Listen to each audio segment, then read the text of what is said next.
पंचाचार्य को तपे ऐसे आचार्य नमो, पाध्याय को नमन करे ज्ञान को बरू, साधु को नमन करे सिद्धि पद को चहूँ, अरिहंते को नमन करे हरि को दहूँ, सिद्धि को नमन करे सिद्धि पद को चहूँ। जय बोलिए 1008 श्री नाम नेमिनाथ भगवान की जय। परम पूज्य श्री आदि सागर जी महाराज की जय। परम पूज्य श्री माधव कीर्ति महाराज की जय। परम पूज्य श्री विमल सागर महाराज की जय। परम पूज्य श्री सन्मति सागर जी महाराज की जय। परम पूज्य श्री सुंदर सागर महाराज की जय। अहिंसा में विश्व धर्म की जय। जय रानी माता की जय। बोलानी का मसने माता जी की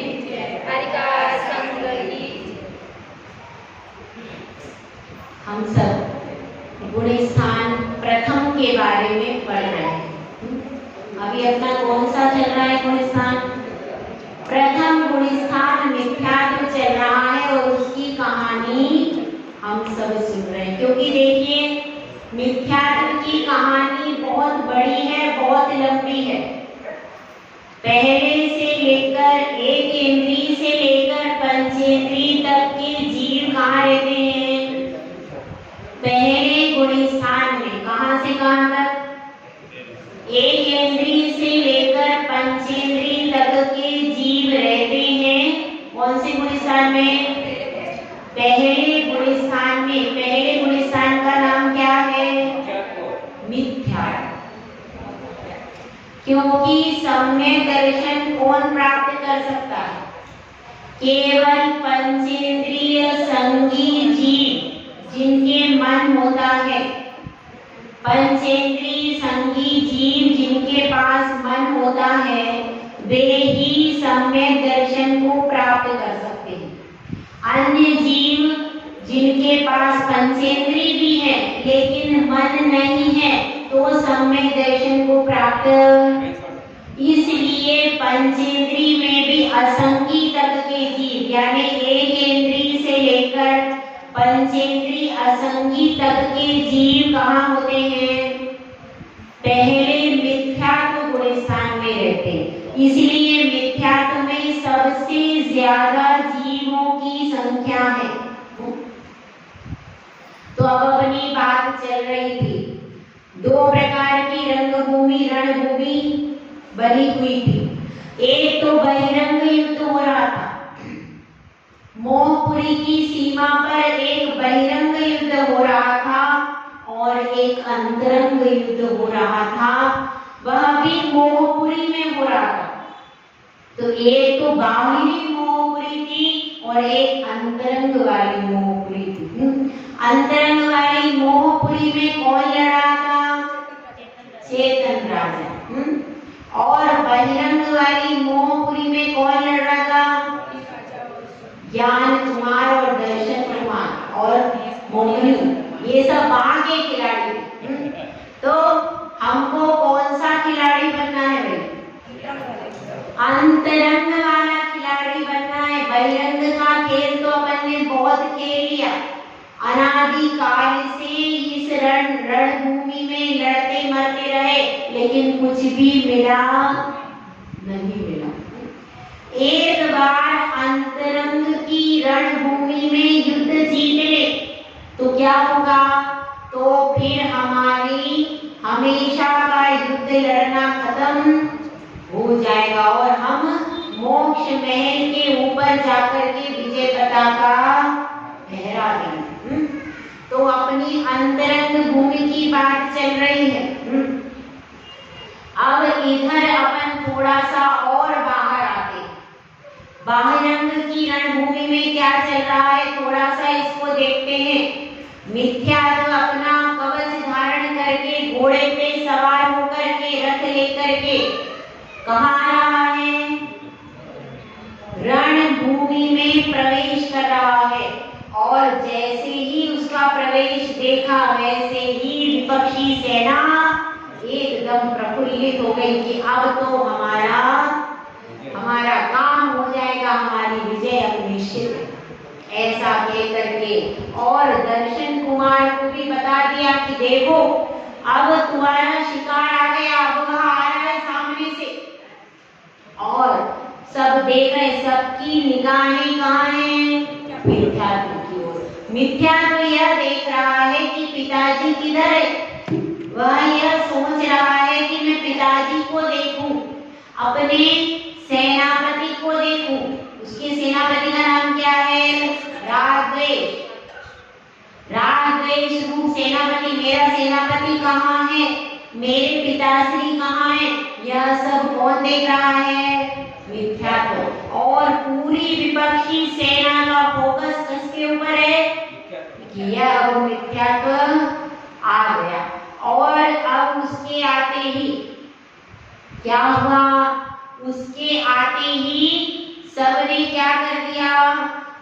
दर्शन कुमार को आगे कर दिया कि देखो अब आपके योग्य प्रतिद्वंदी आ गए। अब तक आपके योग्य प्रतिद्वंदी सामने नहीं था, क्योंकि देखिए सेनापति सेनापति से लड़ता है, राजा राजा से लड़ता है, हाथी हाथी से लड़ता है, घोड़ा घोड़े से लड़ता है और राजकुमार राजकुमार से लड़ता है। इसलिए तुम्हारा प्रतिद्वंदी अब तक नहीं था, लेकिन अब राजकुमार विख्यात आ गया है, तो उसके लिए चोट देने वाले अगर कोई हो तो कौन है? दर्शन कुमार तुम हो, तुम ही उसको जीत सकते हो। तो दर्शन कुमार तुरंत जैसे ही उसका रथ सामने से आया, वैसे ही दर्शन कुमार ने अपने रथ की बलगा खींच करके तुरंत रथ को आगे बढ़ा दिया। कहां पर? जहां से मिथ्यात्व आ रहा था उसी की तरफ, और अपना धनुष बाण लेकर के तैयार हो गया। इधर मिथ्यात्व ने देखा कि अरे यह कौन है, यह मेरी तरफ ही धनुष बाण लेकर के आ रहा है, तो मुझे भी अपने धनुष बाण को संभाल लेना चाहिए। और उसने अपनी पूरी शक्ति एकत्रित कर ली, क्योंकि देखिए जिनको रणभूमि का अभ्यास है वे भले ही शरीर से थोड़े कमजोर भी हों, लेकिन फिर भी उनके मन में इतना उत्साह हो जाता है कि वे बड़े से बड़े युद्ध में विजयी हो जाते हैं। किसी भी युद्ध को लड़ने के लिए शरीर का बल इतना इम्पोर्टेंट नहीं है जितना कि मन और आत्मा का बल इम्पोर्टेंट है। तपस्वी सम्राट के शरीर में कुछ बल नहीं था, कुछ भी बल नहीं था, उसके बाद भी उन्होंने 10,000 उपवास करके अपने पूरे दीक्षा काल में अभूतपूर्व तपस्या कैसी होती है इसको दिखा दिया। शरीर में बल न होने के बाद भी जो साधना की जाती है वो किस आधार पर? आत्मबल के आधार पर। इसी प्रकार से युद्ध में कैसी कैसी घटनाएं होती हैं कि सिर कट जाता है, उसके बाद भी सैनिक लड़ते थे। कैसे? अभ्यास हो गया, अभ्यास तलवार चलाने का इतना जबरदस्त अभ्यास हो गया और इतना उसका रण कौशल का अभ्यास कि सिर कटने के बाद भी हाथ चलते रहते और एक दो को वैसे ही मौत के घाट गाड़ देंगे। वह क्या है? वह आत्मबल है। वह आत्मबल के कारण आत्मबल और अभ्यास। तो इसी प्रकार से जब समाधि करते हैं, थोड़ा सा विषय चेंज कर रही हूँ लेकिन ध्यान से सुनिएगा। जब हम समाधि करते हैं तो समाधि में भी शरीर पूरा क्षीण हो जाता है, उपवास आदि करके, नीरस कर करके, लेकिन आत्मबल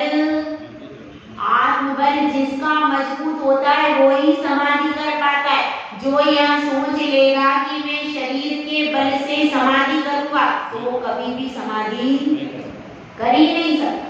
समाधि के लिए आत्मबल मजबूत होता है, वह यह मानता है कि यह शरीर तो मेरा नहीं है, मेरी तो आत्मा मेरी है और उसी आत्मा के बल से मुझे मोक्ष मिलेगा, शरीर के बल से तो कुछ भी मिलेगा। तो इसी तरह से वह मिथ्यात्व भी कैसा था? मोह के वशीभूत हो रहा था और उसको लग रहा था कि मुझे अब युद्ध लड़ना, युद्ध लड़ने के लिए उसके पास अपने रण कौशल का प्रयोग किया उसने, और एक तीर जब वहां से सामने से चला तब मिथ्यात्व ने भी उस तीर का प्रत्युत्तर दे दिया। सामने से अग्नि बाण आया तो मिथ्यात्व ने जल बाण, जल की वर्षा करके उस अग्नि बाण को ठंडा कर दिया।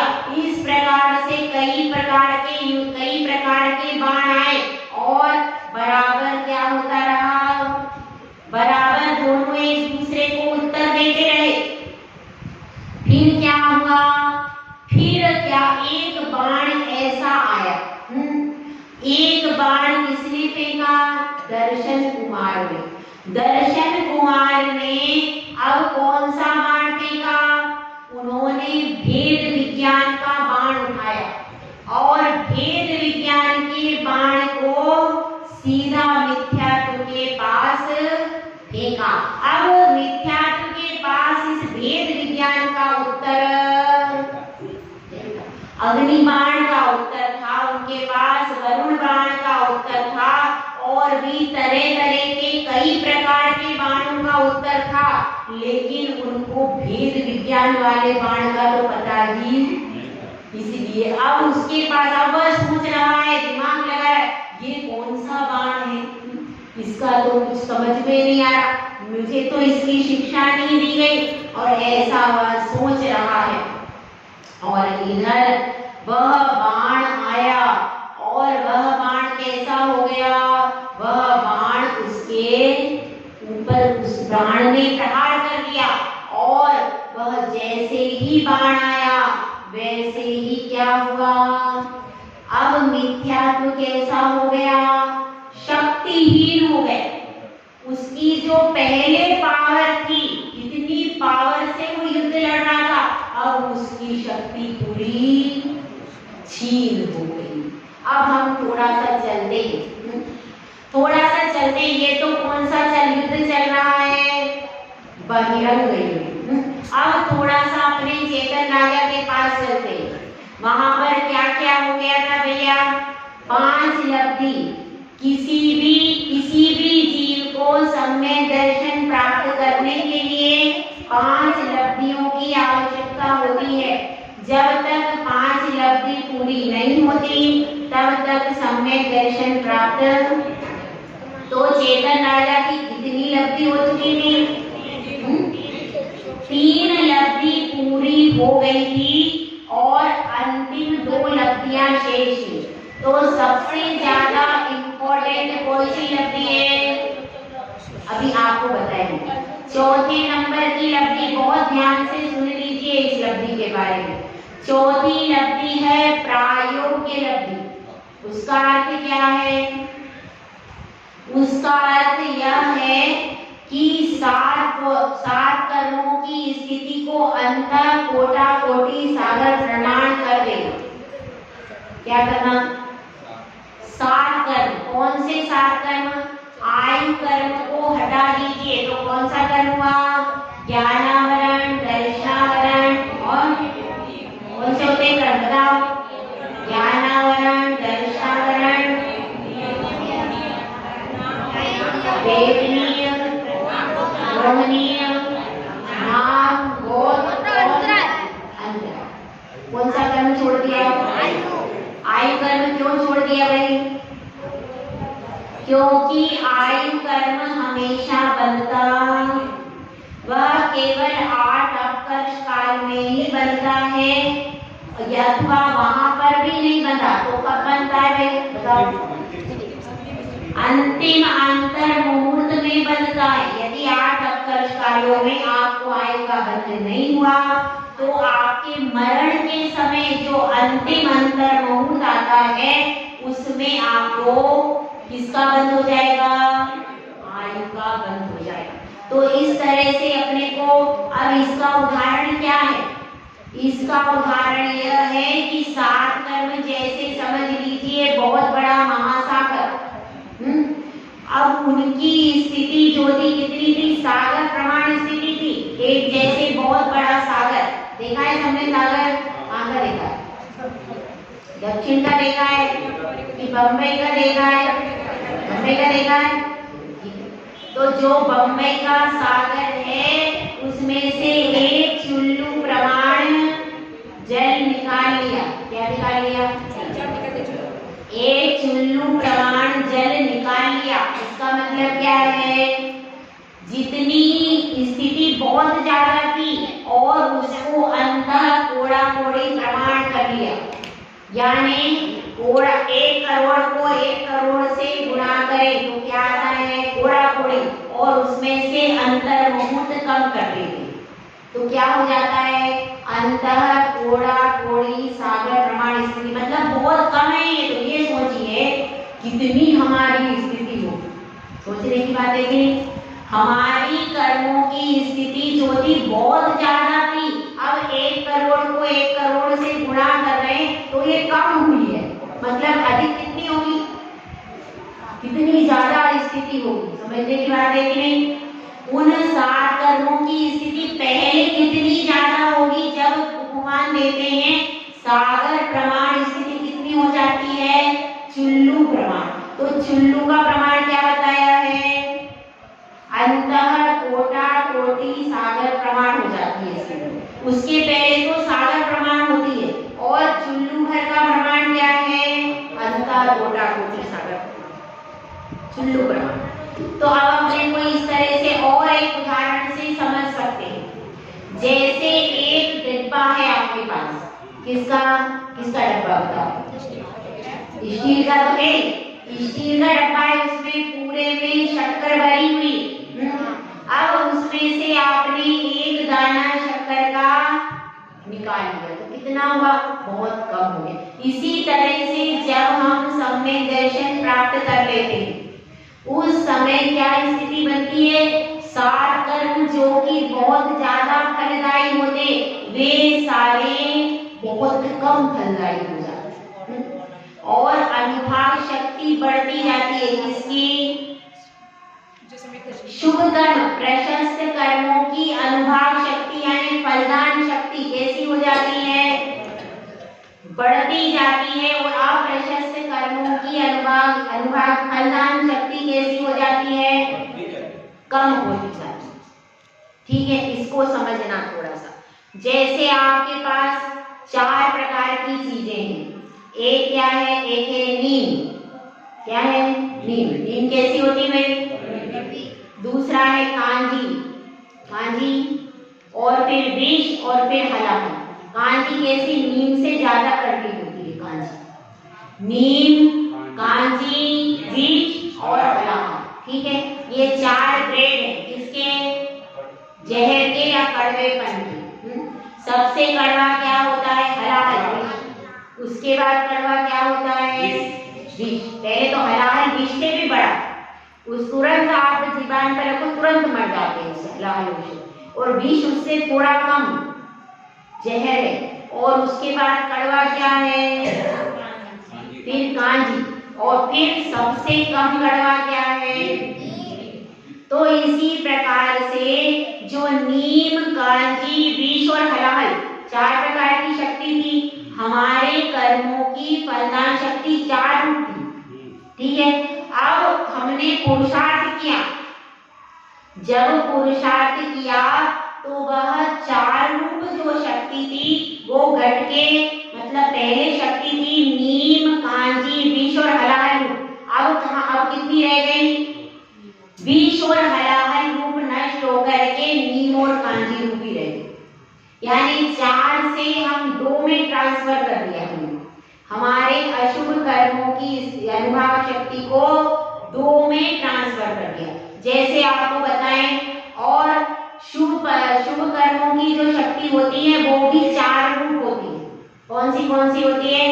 गुड़, खांड, शर्करा और अमृत। ये शुभ है, ये बढ़ती जाती है। जैसे गुड़ में मिठास कितनी है? कम है। उसके बाद खांड में गुड़ से ज्यादा मिठास होती है। उसके बाद शर्करा में उससे ज्यादा और अमृत में सबसे ज्यादा। तो अब यहाँ पर तो क्या होता है? यहाँ पर तो शक्ति बढ़ती जाती है। यहाँ पर जो अनुभाग शक्ति है वो बढ़ती जाती है और वहां पर क्या प्रकार से ये सब कार्य किसमें होता है? प्रायोग्य लब्धि में। प्रायोग्य लब्धि में यह सारा कार्य होता है। ठीक है, थोड़ा समझ में, अब आप पहली बार पढ़े तो एकदम पूरा समझ में नहीं आएगा तो घबराना नहीं। अगर आपने यह सब कहाँ आया वर्णन, यह सब जीव कांड में वर्णन आया, इसलिए खास प्योर माल है। एकदम से आपको समझ में नहीं आए तो घबराना नहीं। तो अब यहाँ बात चल रही, अब उसने, किसने? चेतन राजा ने अपने 7 कर्मों की स्थिति को क्या कर लिया? अंतः कोटा कोटि सागर प्रमाण कर लिया। ठीक है, अब उसने पूरा जैसे सागर है तो उसमें चुल्लू प्रमाण अपने कर्मों की स्थिति को कर लिया। विशेष बात यह है कि प्रायोग्य लब्धि तक कौन आ जाता है? अभव्य जीव भी आ जाता है। आप ध्यान से सुन लेना, वह भी आ जाता है, लेकिन 5वीं करण लब्धि यह बहुत कठिन है प्राप्त करना। इतना तक मतलब 4 लब्धि तक प्रयास करके लौट जाता है वापस। बताओ, इतना संसार भी कम कर लेता है, लेकिन फिर भी इतना कठिन है सम्यक दर्शन कि इतना सारा पुरुषार्थ करने के बाद भी बहुत सारे लोग 4 लब्धि करके वापिस लौट जाते। 5वीं लब्धि, और हम लोगों ने भी ऐसा ही किया होगा। हम लोग भी 4 लब्धि तक आए हैं और वापिस लौट गए, क्योंकि ये नियम है। पंचम काल में उत्पन्न होने वाले नियम से मिथ्या दृष्टि जीव ही होते हैं, नियम। इसीलिए हम सब ने भी अब तक 4 लब्धियां प्राप्त की, 4 के आगे बढ़े। तो अब यह मानुष्य पर्याय क्यों मिली? 5वीं लब्धि को प्राप्त करने के लिए। 5वीं लब्धि का नाम क्या है? करण लब्धि। करण का मतलब क्या है? जिसमें ऐसे परिणाम बनते हैं कि जिन परिणामों के बल से, वैसे इसका चैप्टर कल और लेंगे करण लब्धि का, लेकिन अभी आपको थोड़ा सा संक्षेप में बता रहे हैं। करण लब्धि में क्या होता है? उन परिणामों का वर्णन है कि जिन परिणामों के बल से क्या हो जाता है? सम्यक दर्शन प्राप्त हो जाता है। यह अंतिम चरण है, सम्यक दर्शन का अंतिम चरण है। यानी पूरा हाथी निकल गया और पूंछ भी अटक गई तो भाई अटक गई, फिर से आप वापिस आ जाओ, ऐसी स्थिति। ठीक है, तो यह सबसे महत्वपूर्ण है। कौन सी? 5वीं लब्धि सबसे ज्यादा महत्वपूर्ण है, और अब तक हमने से किसी ने भी इसको प्राप्त नहीं किया। तो अब हमको इसका पुरुषार्थ करना है कि नहीं? करना है। ठीक है, तो अब हम देखें कि इधर चेतन राजा ने करण लब्धि प्रारंभ कर दी करना। उसने निश्चित कर लिया क्या? 7 तत्वों का जो स्वरूप मुनिराज बता रहे हैं वही सत्य है। जो देव वीतरागी सर्वज्ञ और हितोपदेशी देव होते हैं वही सत्य है, और जिनवाणी जो होती है जिनेंद्र भगवान की वाणी वही सत्य, और उसको इसका पक्का श्रद्धान हो गया। अब वह करण लब्धि प्राप्त कराए। तो करण लब्धि में 3 करण होते हैं। कौन से? अपूर्व करण, अनिवृत्ति करण और आधाकरण। आधाकरण पहले का नाम क्या है? आधाकरण। दूसरे का है अपूर्वकरण, और तीसरा कौन सा है? अनिवृत्तिकरण। यह 3 करण होते हैं। तो उसने करण लब्धि करी, और करण लब्धि करने के बाद क्या होता है? प्रथमोक्षम यंत्र, यानी सबसे पहले उसको कौन सा सम्यक दर्शन प्राप्त होगा? तो प्रथमोक्षम सम्यक दर्शन कब प्राप्त होता है? मिथ्यात्व गुण स्थान के अंतिम समय में। मिथ्यात्व गुण स्थान का अंतिम समय और प्रथमोक्षम सम्यक प्राप्त करने का प्रथम समय। जैसे कि दीपक जलता है फिर प्रकाश होता है, क्या हो जाता है? इसी प्रकार से उसमें थोड़ा हल्का सा काल भेद है, उसको अपन अनुभव से ही समझ सकते में केवल ज्ञानी के गम में है, यानी इधर अनिवर्तीकरण का अंतिम समय हुआ और उधर प्रथमोक्षम का प्रथम समय प्रारंभ हो गया। तो उसमें प्रथमोक्षम यंत्र के द्वारा वह मिथ्यात्व के 3 टुकड़े कर देगा। पहला कौन सा? पहला तो मिथ्यात्व ही है, दूसरा है सम्यक मिथ्यात्व और तीसरा है सम्यक प्रकृति। तो यहाँ पर उसने क्या कर लिया? प्रथमोक्षम सम्यक दर्शन वास्तव में क्या है?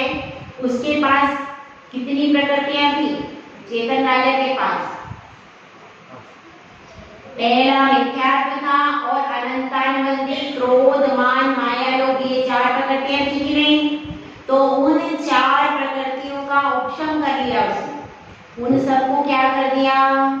उपशम का अर्थ होता है दबा देना। जैसे एक ग्लास है, ग्लास में आपने फिटकरी घुमाई तो क्या हुआ? पूरा उसका मल नीचे दब गया। अब ग्लास का पानी ऊपर कैसा दिख रहा है? साफ दिख रहा है। नीचे क्या है? नीचे से मलिन है। तो ऊपर, तो इसको क्या कहते हैं? जो कर्म की प्रकृतियों का दब जाना, वर्तमान में उदय में नहीं आना, उसको क्या कहेंगे? ठीक है। तो उसकी इतनी प्रकृतियां कैसी हो गई? ये सब दब गई, अभी वर्तमान में उदय नहीं आएंगे। और प्रथमोक्षम सम्यक का काल होता है अंतर्मुहूर्तमा। ठीक है। अब अपनी बात यह चल रही, अब अपन थोड़ा सा आएंगे कि वहां पर भी दर्शन कुमार ने बाण लगाया, और बाण किस पर लगा था? मिथ्यात्व पर। इधर देखिए क्या हो जाता है उससे। इधर अनंतानुबंधी अंदर बैठी है और वह प्रसूति गृह में चली गई, अनंतानुबंधी। ठीक है, वह प्रसूति गृह में चली गई और अब कुछ समय बाद उनकी चारों सहेलियों ने और वहां पर जो सेविका थी उन्होंने घोषित किया। क्या हुआ? क्या घोषित किया? कि एक पुत्र और एक पुत्री का जन्म हुआ है। लेकिन आपको एक बात नहीं बताई थी, उसने ज्योतिषी ने, तांत्रिक ने कहा था तुम्हारे पुत्र पुत्री का जन्म तो होगा पर तुम्हारे पास दोनों रहेंगे नहीं रहेंगे। तो तुम एक बार और सोच लो। लेकिन अनंतानुबंधी ने कहना माना नहीं। अब उसके दोनों पुत्र पुत्री उत्पन्न हुए और अनंतानुबंधी तो अभी मूर्छित ही है, लेकिन वो एक पुत्री तो कहाँ चली गई? एक पुत्री उसकी चली गई तीसरे गुणस्थान में और एक पुत्र चला गया कहाँ? चौथे गुणस्थान। समझना, उसकी पुत्री का नाम क्या था? सम्यक प्रकृति। थोड़ा सा गलत हो गया है। एक उसकी पुत्री हुई, उसका नाम था सम्यक प्रकृति। तो वह चली गई तुरंत ऊपर, चली गई कहाँ? चौथे गुणस्थान में। वह पुत्री तुरंत जन्म लेते ही कहाँ चली गई? चौथे गुणस्थान में। और उसका एक पुत्र हुआ जिसका नाम था सम्यक मिथ्यात्व, और वो जन्म लेते ही कहाँ चला गया? तीसरे गुणस्थान। ठीक है। तो अनंतानुबंधी के पास में कुछ भी रहा नहीं रहा। तो उसकी पुत्री कहाँ चली गई? चौथे गुणस्थान में, और उसका पुत्र चला गया तीसरे गुणस्थान में। अब क्या हुआ? अब उसकी थोड़ी देर के बाद मूर्छा दूर हुई। अब वह पूछती है तो सब समाचार देते कि आपके बहुत सुंदर पुत्र और पुत्री उत्पन्न हुए, लेकिन जैसे ही जन्म हुआ वैसे ही वो ऊपर की ओर चले गए। तो अब लेकिन उसको अभी नहीं बताया। उसको क्या बताया? बहुत सुंदर पुत्र पुत्री है। तो उसको क्या लगा कि उनको स्नान आदि करने के लिए ले गए हैं मेरे पुत्र पुत्री को। तो वह अभी चुपचाप लेटी रही और प्रतीक्षा करती रही कि मेरे पुत्र पुत्री का मैं मुख देखूं। ऐसी उसकी इच्छा हो रही। आपको हो रही कि नहीं इच्छा है? जैसे आप अपनी पोता पोती का मुख देखने के लिए एकदम कैसे बेचैन रहते, अब उसको भी लग रहा है कि मेरे पुत्र पुत्री है तो उसका मुख देखूं। तो अब वह भी चाह रही अपने पुत्र पुत्री को देखना, लेकिन उसको देखने को नहीं मिल रहे। और इधर क्या हुआ, चेतन राजा ने क्या प्राप्त कर लिया है, ब्रह्मोक्षम सम्यक दर्शन। इधर मिथ्या तो मूर्छित हो गया है, उसको सबने रथ में लिटा लिया और सारा युद्ध कैंसिल। लक्ष्मण को शक्ति लगती तो क्या राम युद्ध में लड़ते क्या? युद्ध कैंसिल हो गया, युद्ध कैंसिल हो गया। सबने मिथ्या को रथ में लिटा लिया और लेकर के आ गए। अब दरवाजे पर ले आए। जैसे ही मोहिनी को पता चला, रानी मोहिनी बहुत जोर जोर से रोने लगी, हाय मेरा बेटा, ये कल्लू ही जब से आई है सब कुछ अशुभ हो रहा है। कल्लू ही, मैं तो पहले ही नहीं चाहती थी कि इससे विवाह हो। ये बिल्कुल मेरे बेटे का ध्यान नहीं रखती, पता नहीं मेरे बेटे को क्या हो गया। और वो बहुत रोने लगती है। अब अनंतानंदी तो बाहर आ ही नहीं सकती, वो तो प्रसूति गृह में है। लेकिन अब क्या कह रही है, उसको कह रही है देखो इसकी वजह से मेरे पुत्र को ऐसा हो गया, ये मेरे पुत्र का ध्यान नहीं रखती है। और फिर क्या होता है, फिर मिथ्यात्व को लाया जाता है। सब लोग पास में बैठे हैं, माता भी बैठी है, उसके पांचों दोस्त थे ना, पांचों दोस्त बैठे हैं, और भी दास दासियां भी बैठी, सब बैठी हैं। पर वो सोच रहा है कि क्या सोच रहा है, क्या सोच रहा है? हाँ, वह यही सोच रहा है कि मेरी प्राण प्रिया कहाँ है, अभी तक आई क्यों नहीं है, मैं इतना बीमार हूँ, सब मेरी सेवा कर रहे हैं, पर वो है तभी सब कुछ है, वो नहीं है तो कुछ भी नहीं। ऐसी उसकी स्थिति हो रही कि नहीं? तो ऐसी उसकी स्थिति हो रही है। और क्या होता है फिर,